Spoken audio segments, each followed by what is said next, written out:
The Tale of Peter Rabbit by Beatrix Potter.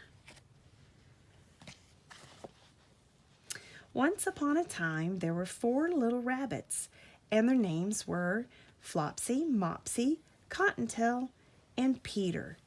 They lived with their mother in a sandbank underneath the root of a very big fir tree. "Now, my dears," said old Mrs. Rabbit one morning, "you may go into the fields or down the lane, but don't go into Mr. McGregor's garden. Your father had an accident there. He was put in a pie by Mrs. McGregor. Now run along and don't get into mischief. I am going out." Then old Mrs. Rabbit took a basket and her umbrella and went through the woods to the baker's. She bought a loaf of brown bread and 5 currant buns. Flopsy, Mopsy, and Cottontail, who were good little bunnies, went down the lane to gather blackberries. But Peter, who was very naughty, ran straight away to Mr. McGregor's garden and squeezed under the gate. First he ate some lettuce and some French beans, and then he ate some radishes, and then, feeling rather sick, he went to look for some parsley. But around the end of a cucumber frame, whom should he meet but Mr. McGregor? Mr. McGregor was on his hands and knees planting young cabbages, but he jumped up and ran after Peter, waving a rake and calling out, "Stop, thief!" Peter was dreadfully frightened. He rushed all over the garden, for he had forgotten the way back to the gate. Mr. McGregor found a sieve which he intended to put on top of Peter. But Peter wriggled out just in time, leaving his jacket behind him.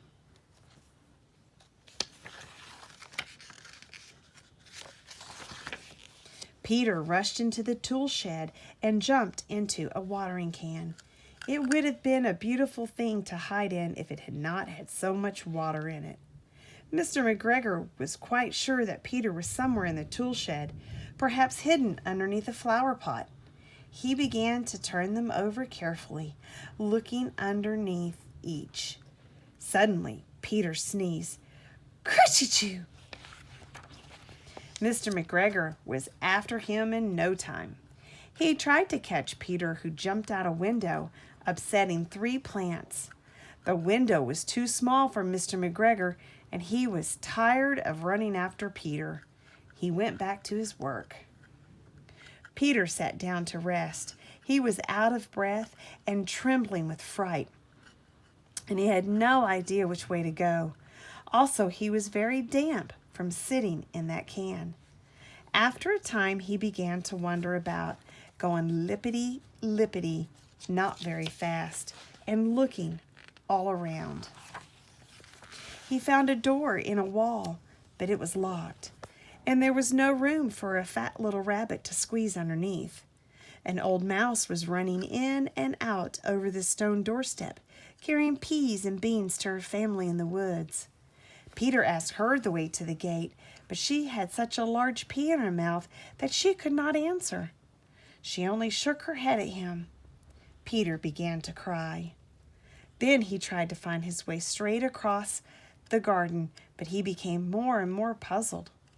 Presently, he came to a pond. A white cat was staring at some goldfish. She sat very, very still, but now and then the tip of her tail twitched as if it was alive. Peter thought it best to go away without speaking to her. He had heard about cats from his cousin, little Benjamin Bunny.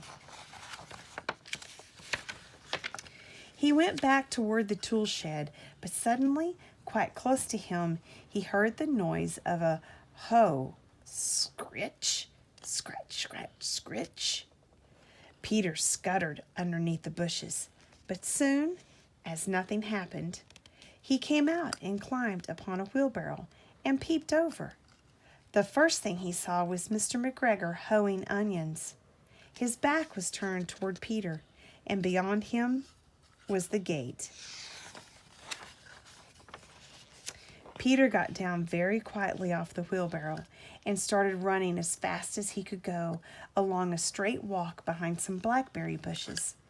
Mr. McGregor caught sight of him at the corner, but Peter did not care.